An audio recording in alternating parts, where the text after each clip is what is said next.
اس کو سمجھاؤ، سمجھا کے واپس لاؤ، اگر واپس آ رہے تو بہتر، وگرنہ سر کاٹ کے لے آؤ۔ صفوان گیا حضرت ہود کے پاس اور جا کے کہنے لگا، ہود تو کیسا دنا آدمی ہے، تو کیسا عقل مند آدمی ہے، ایسا دنا آدمی ہو کے تو یزید جیسے حاکم کو چھوڑ کے حسین کے لشکر میں آ گیا۔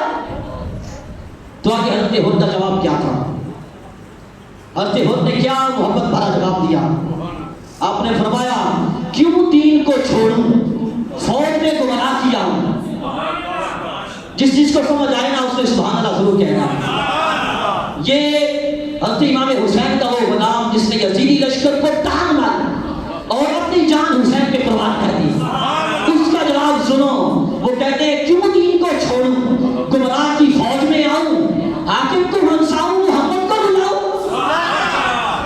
صلی اللہ علیہ وسلم، حاکم کو ہنساؤں، محمد کو بلاؤں، کیا حاکم دنیا کا تو پاس کروں میں، زہرا کے رونے کا کچھ احساس نہ کروں میں؟ اور ساتھ فرمایا ہے صفوان یزید فرید ہے اور حسین پاک ہے، حسین کے ہر مصطفیٰ ہے۔ اس بدبخت نے جب یہ جواب سنا حضرت ہود کا، غصے کے ساتھ نیزہ مارا، مگر وہ جان پر وہ بہادر جوان مرد انہوں نے اس نیزے کو توڑ دیا، اس کا نیزہ توڑ کے ایسا نیزہ اس کو مارا سینہ سے نیزہ پار ہو گیا اور صفوان واصلے دار ہو گیا، نیزہ اس کے سینہ سے پار ہو گیا، واصلے دار ہو گیا۔ جب صفوان کے بھائیوں نے دیکھا تو غصے سے بھاگے، آ کے حضرت ہود پہ حملہ کیا، مگر حضرت ہود نے ان سب کو بھی واصل جہنم کر دیا، ان کو واصلے دار کیا اور امام علی مقام کی بارگاہ میں پھر آئے۔ عرض کیا حضور اب آپ مجھ پہ راضی ہے نا؟ میرے امام نے فرمایا ہے میں تجھ پہ راضی ہوں، میں تجھ پہ راضی ہوں، اور ساتھ فرمایا کہ تو اس دنیا میں بھی آزاد ہے، آخرت میں بھی آزاد ہے، جس طرح تیری ماں نے تیرا نام رکھا ہے، ماں نے نام کیا رکھا تھا؟ ہود، کیا سب بولیے کیا رکھا تھا؟ ہود، ہود کا معنی ہے آزاد، کیا ہے؟ آزاد۔ تو فرمایا جس طرح تیری ماں نے تیرا نام ہود رکھا ہے تو اسی طرح تو اس دنیا میں بھی آزاد ہے اور آخرت میں دوزخ کی آگ سے بھی آزاد ہے۔ حضرت ہود نے جب یہ مجدہ سنا، جب یہ کرم سنا اور پروانہ سنا تو گئے یزیدی لشکر میں جا کے حملہ کیا، کس طرف رخ کرتے ہیں، مقتولوں کے پشتے رہا دیتے ہیں، لاشوں کے پشتے رہا کے جاتے ہیں، مگر کیا ہوا؟ متواتر حملے ہوئے یزیدی فوج کی طرف سے، ان متواتر حملوں کی طرف سے نٹھار ہو گئے ان کی وجہ سے۔ ایک مرتبہ پھر امام علی مقام کے پاس جانا چاہا، مگر ادھر سے آواز آئی نہ اب نہ جاؤ، کیوں کہ حوریں تمہارا انتظار کر رہی ہیں، حوریں تمہارا انتظار کر رہی ہیں۔ تو حضرت ہود نے وہیں سے آواز دی، یا ابن رسول اللہ، اے رسول اللہ کے بیٹے، میں آپ کے نانا جان کے پاس جا رہا ہوں، اگر کوئی پیغام ہو تو جا کے عرض کر دوں۔ میرے امام نے رو کے عرض کیا، فرمایا تم چلو، ہم بھی تمہارے پیچھے آ رہے ہیں، ہم بھی تمہارے پیچھے آ رہے ہیں۔ پھر آخر میں وہی حضرت ہود، ان کا جب آخری وقت آیا تو ان کا سر امام علی مقام کے مقدس زانوں پہ تھا، مبارک زانوں پہ تھا ان کا سر، علی مختصر، اور محمد بھی شہید ہو گئے۔ اور اس کے بعد آپ کے بھتیجے حضرت امام حسن مجتبیٰ کے لخت جگر مولا علی شیر خدا کے پوتے حضرت امام حسن، حضرت امام قاسم بن حسن رضی اللہ تعالیٰ عنہ آپ میدان میں تشریف لائے، رنگ سے پڑھتے ہوئے میدان میں آ رہے ہیں، اشعار پڑھتے ہوئے، اور ساتھ آگے مباحثت طلب کی، فرمایا کوئی ہے تو میرے مقابلے میں آئے، کوئی ہے تو میرے مقابلے میں آئے۔ اب اسی یزیدی لشکر میں ایک ارزق پہلوان بھی تھا، وہ بدبخت جو تھا اس کو مصر و شام والے 1000 آدمیوں کی طاقت کا مالک سمجھتے تھے، یعنی اتنا وہ طاقتور تھا، اور 2000 روپے یعنی 2000 دینار وہ سالانہ یزید سے لیتا تھا۔ یہ بدبخت اپنے 4 بیٹوں کے ساتھ یزیدی لشکر میں موجود تھا۔ جب حضرت قاسم بن حسن نے مبارزت طلب فرمائی تو ابن سعد نے اس ارزق کو کہا کہ تو جا قاسم کے مقابلے میں، مگر اس وقت نے اپنی توہین سمجھی، اپنے بڑے بیٹے کو بھیجا اور کہا کہ ابھی میرا بیٹا ہی قاسم کا سر دے کے آ جاتا ہے، مگر اس بدبخت کو یہ پتا نہیں تھا کہ یہ شیر خدا کا پوتا ہے، یہ حسن مجتبیٰ کا بیٹا ہے، یہ حسین سید مولا کا بھتیجا ہے۔ اس کو یہ خبر نہیں تھی کہ یہ شیر دانے کا شیر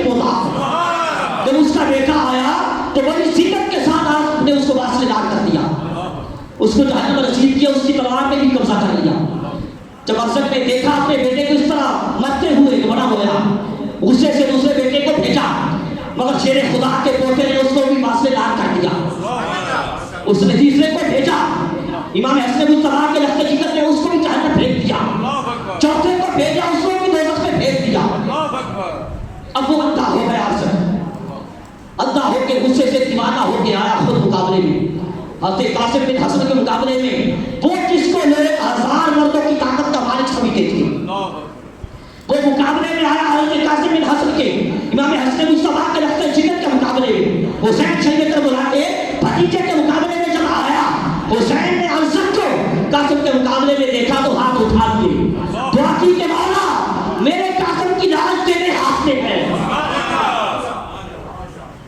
لوگ لڑائی دیکھ رہے ہیں. وہ آیا، اس نے 12 نیزے مارے حضرت قاسم بن حسن کو، آپ نے سب کو روک دیا. پھر اس وقت نے آپ کے گھوڑے کی پشت پہ نیزہ مارا، گھوڑا مر گیا. آپ پیدل ہو گئے، پیدل ہی لڑتے رہے. امام حسین نے جب دیکھا دوسرا گھوڑا بھیج دیا. حضرت قاسم بن حسن اس پہ سوار ہو گئے، اس کو دیکھے مارتے رہے، وہ روکتا تھا. وہ غصے میں آ گیا، غصے میں آ کے تلوار نکالی. حضرت قاسم بن حسن بھی تلوار نکالی. شیر خدا کے پوتے نے بھی تلوار نکالی. جب تلوار نکالی تو وہ کہنے لگا کہ یہ تلوار تو میں نے 1000 دینار کی خریدی تھی اور 1000 دینار میں میں نے زیر عام کروائی تھی، یہ آپ کے پاس کیسے آئی؟ تو حضرت قاسم بن حسن نے فرمایا یہ تیرے بڑے بیٹے کی نشانی ہے، یہ تیرے بڑے سب یہ تیرے بڑے بیٹے کی نشانی ہے. وہ تجھے اس کا مزہ چکھانے کے لیے مجھے دے گیا، اس کا مزہ چکھانے کے لیے مجھے دے گیا تاکہ تجھے مزہ چکھاؤں اس کا. ساتھ آپ نے فرمایا کہ تو ایسا بہادر شخص ہے اور ایسا پہلوان ہے، مگر کیسی بے احتیاطی سے کام دیتا ہے. میدان جنگ میں آ رہا ہے، گھوڑے کا تک بھی تو نے نہیں باندھا، وہ ڈھیلا ہے. وہ دیکھ پیچھے گھوڑے کی پشت سے زین پھسل رہا ہے. اب تک بس دیکھنے کے لیے جھکا تھا. شیر خدا کے پوتے نے موقع پایا، اللہ کا نام لیا، ایسی تلوار ماری کہ اسی ارسد کے 2 ٹکڑے کر کے رکھ دیے. نعرہ تکبیر، نعرہ رسالت، نعرہ تحقیق، نعرہ حیدری، حسینیت زندہ باد، حسینیت زندہ باد، حسینیت زندہ باد. اب امام قاسم بن حسن بھی جو شہید ہو گئے، پیچھے امام علی مقام اور آپ کے 3 بیٹے ہیں، امام علی اکبر، امام زین العابدین اور شہزادہ علی اصغر. علی اصغر تو ابھی 6 ماہ کی عمر ہے. امام زین العابدین بیمار ہیں.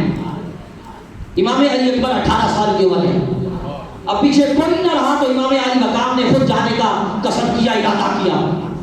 گھوڑا منگوایا سواری کے لیے، نانا جان کا امامہ مبارک پہنا، ذوالفقار تلوار کی بابا جان کی. سوار ہونے لگے، جب جانے لگے تو امام علی اکبر قدموں میں گر گئے.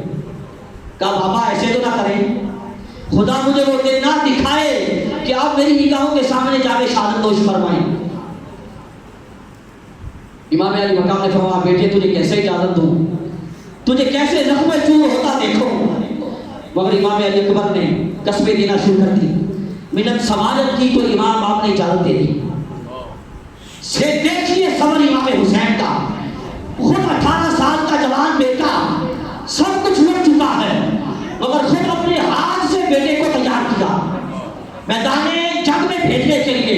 حالانکہ پتہ ہے کہ جو وہاں گیا واپس کوئی نہیں آیا، جو بھی ادھر گیا وہ واپس نہیں آیا. حوصلہ دیکھیے میرے امام کا، خود تیار کیا، اسلحہ لگایا، تلواریں لٹائی جسم کے ساتھ، گھوڑے پہ سوار ہوئے تو آلے بیت اطہار آپ کے رکاب کے ساتھ نپٹ گئے.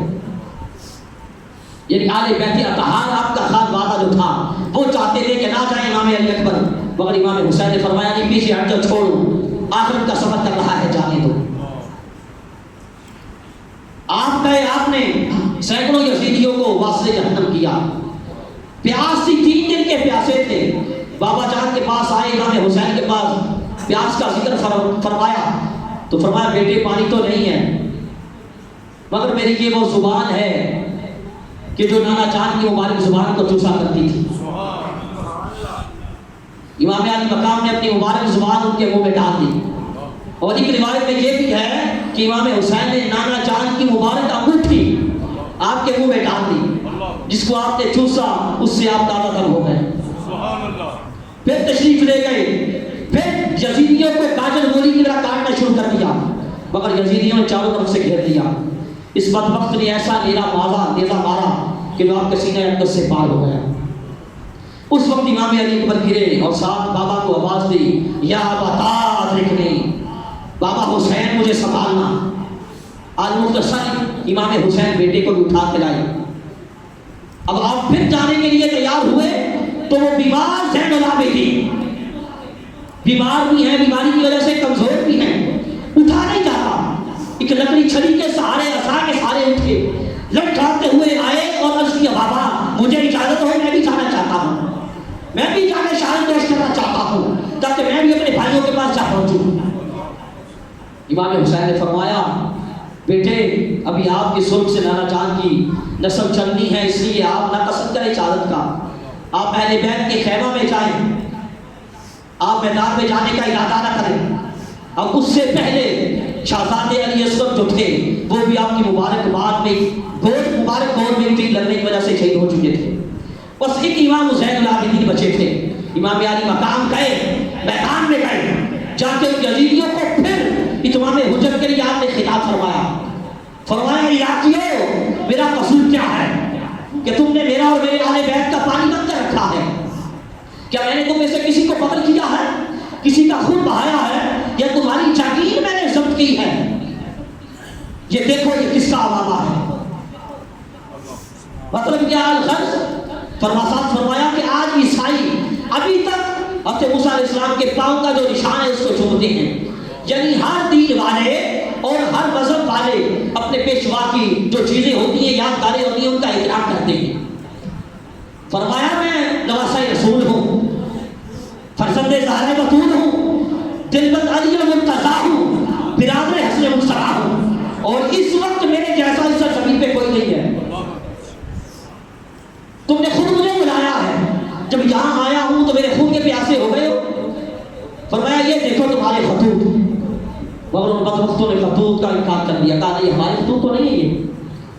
اس وقت آپ نے اللہ کا شکر ادا کیا، فرمایا بحمد اللہ تعالی، اللہ کا شکر ہے کہ میری حجت تمام ہو گئی، میری حجت تمام ہو گئی، کیا مجھ پہ کوئی حجت باقی نہیں ہے۔ ان بدبختوں نے نیزے نکالے، تلواریں نکالی، آپ نے تلوار نکالی، لڑائی شروع ہو گئی۔ بس جس طرف رخ ہوتا ہے یزیدی فوج بھیڑ بکریوں کی طرف بھاگتی جا رہی ہے، آپ واصلے جہنم کرتے جا رہے ہیں۔ ایک یزیدی شامی کہنے لگا کہ اے حسین، تو نے اپنے سارے احباب کو قتل کروا لیا ہے، مگر ابھی تک لڑائی سے تمہارا دل نہیں بھرا۔ معاذ اللہ علیہ باللہ استغفر اللہ العظیم۔ آپ نے فرمایا بدبخت، لڑنے مجھ سے تم آئے ہو، میں لڑنے نہیں آیا، تم لڑنے آئے ہو۔